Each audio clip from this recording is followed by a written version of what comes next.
Hi అండి. పాస్తాని చాలామంది like చేస్తుంటారు కదా, అందులోనూ వైట్ సాస్ పాస్తాకి సెపరేట్ క్రేజే ఉంటుంది. వైట్ సాస్ పాస్తాని పర్ఫెక్ట్గా రెస్టారెంట్లో తినాలి అంటే చాలా కాస్ట్ ఉంటుంది. అలాంటి వైట్ సాస్ పాస్తాని ఎక్కడ తగ్గకుండా సింపుల్గా సూపర్ టేస్టీగా ఇంట్లోనే ఎలా చేయాలో చూద్దాం. పాస్తా అనేది చాలా వెరైటీస్తో చాలా షేప్స్లోనే ఉంటుంది. నేనైతే ఇక్కడ ఈ షేప్లో ఉండే పెన్నే పాస్తాని తీసుకుంటున్నాను. ఇప్పుడు పాస్తాను ఉడికించడం కోసం స్టవ్ ఆన్ చేసి కడాయి పెట్టి ఇందులోకి 1 లీటర్ వరకు వాటర్ వేసుకోవాలి. ఆ తర్వాత 1 స్పూన్ వరకు ఆయిల్ని, 1/2 స్పూన్ వరకు సాల్ట్ని కూడా యాడ్ చేసుకుని వాటర్ మరుగుతున్నప్పుడు ఇందులోకి పాస్తాని అయితే యాడ్ చేసుకోవాలి. నేనైతే వీట్ ఫ్లోర్ పాస్తాని అయితే తీసుకుంటున్నాను. ఇది కంప్లీట్గా మైదా ఫ్రీ. ఈ పాస్తాని ఒక 80% వరకు అయితే ఉడికించేసుకోవాలి. 1 స్పూన్ పెట్టి గుచ్చుకుని చూసుకుంటే మనకి గుచ్చుకుంటే కరెక్ట్గా సరిపోయినట్టే. ఈ పాస్తాని మనం వెంటనే అయితే స్ట్రెయిన్ చేసేసుకోవాలి.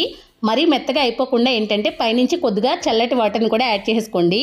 ఇప్పుడు దీనిని పక్కన పెట్టేసుకుని మళ్ళీ స్టవ్ ఆన్ చేసి కడాయి పెట్టి ఇందులోకి 1 టేబుల్ స్పూన్ వరకు ఆయిల్ వేసుకుని హీట్ అయిన తర్వాత మంటని మీడియం ఫ్లేమ్లో పెట్టుకుని ఇందులోకి 1 స్పూన్ వరకు చిన్న ముక్కలుగా కట్ చేసి పెట్టుకున్న వెల్లుల్లి వేసుకుని 1 నిమిషం పాటు అలా ఫ్రై చేసుకుని ఆ తర్వాత ఒక చిన్న ఉల్లిపాయని కొంచెం పెద్ద ముక్కలుగా కట్ చేసుకుని వీటిని కూడా ఒక 2 నిమిషాల పాటు ఫ్రై చేసుకోవాలి. ఒక చిన్న క్యారెట్ తీసుకుని దానిని కూడా కొంచెం పెద్ద ముక్కలుగా కట్ చేసుకుని 1 నిమిషం పాటు ఫ్రై చేసుకున్న తర్వాత ఒక చిన్న క్యాప్సికంలో ఒక హాఫ్ వరకు తీసుకుని వాటిని కూడా కొంచెం పెద్ద ముక్కలుగానే కట్ చేసుకుని ఇందులో వేసుకుని వీటిని కూడా 1 నిమిషం పాటు ఫ్రై చేసుకోవాలి. ఆ తర్వాత ఒక చిన్న టమోటోని కొంచెం పెద్ద ముక్కలుగానే కట్ చేసుకుని వాటిని కూడా 1-2 నిమిషాల పాటు ఫ్రై చేసుకున్న తర్వాత ఇందులోకి ఒక చిన్న కప్పు వరకు స్వీట్ కార్న్ కూడా యాడ్ చేస్తున్నాను. ఇది కంపల్సరీ యాడ్ చేసుకోండి, చాలా బాగుంటుంది పాస్తాలోకి.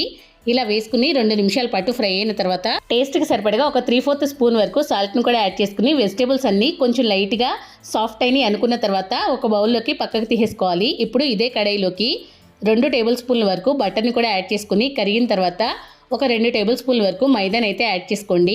మైదా ఇష్టం లేకపోతే గోధుమ పిండి కూడా వాడుకోవచ్చు, కానీ బయట టేస్ట్ రావాలంటే మాత్రం కంపల్సరీ మైదా వేసుకోవాలి. మైదా వేసుకుని 2 నిమిషాల పాటు ఇలా ఫ్రై చేసుకుంటే కొంచెం దగ్గరగా అయ్యి బటర్ అనేది పైకి తేలుతున్నప్పుడు ఇందులోకి 2 కప్పుల వరకు అంటే 1/2 లీటర్ వరకు కాచి చల్లార్చిన పాలని అయితే యాడ్ చేసుకుని ఒక 2 నిమిషాల పాటు దగ్గరగా అయ్యేంత వరకు ఉడికించుకున్న తర్వాత ఇక్కడ చూస్తున్నారు కదా, కన్సిస్టెన్సీ అనేది ఇలా ఉన్నప్పుడు ముందుగానే ఫ్రై చేసి పెట్టుకున్న వెజిటేబుల్స్ని అలాగే ఉడికించి పెట్టుకున్న పాస్తాను కూడా యాడ్ చేసుకోవాలి. ఇలా వేసుకుని ఒక్కసారి కలుపుకుని 2-3 నిమిషాల పాటు పాస్తాని మీడియం ఫ్లేమ్లోనే ఉడికించుకున్న తర్వాత ఇందులోకి 3/4 స్పూన్ వరకు మిరియాల పొడిని, 1 స్పూన్ వరకు రెడ్ చిల్లీ ఫ్లేక్స్ని, 1 స్పూన్ వరకు పిజ్జాలోకి వాడతాం కదా మిక్స్డ్ హెర్బ్స్ని, వాటిని కూడా యాడ్ చేసుకోవాలి.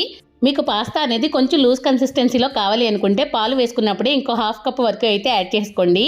ఇలా అన్నీ వేసుకుని మిక్స్ చేసుకుని 2 నిమిషాల పాటు ఉడికిన తర్వాత ఇందులోకి మరింత టేస్ట్ని యాడ్ చేయడానికి 2-3 టేబుల్ స్పూన్ల వరకు మోజరెల్లా చీజ్ని శుభ్రం చేసి కట్ చేసి పెట్టుకున్న కొత్తిమీర కొద్దిగా వేసుకుని అంతా కలిసేలాగా మిక్స్ చేసేసుకుని వేడిగా సర్వ్ చేసుకుని తింటూ ఉంటే చాలా కమ్మగా చాలా టేస్టీగా ఉంటుంది. బయట కన్నా బాగుంటుంది, ట్రై చేయండి.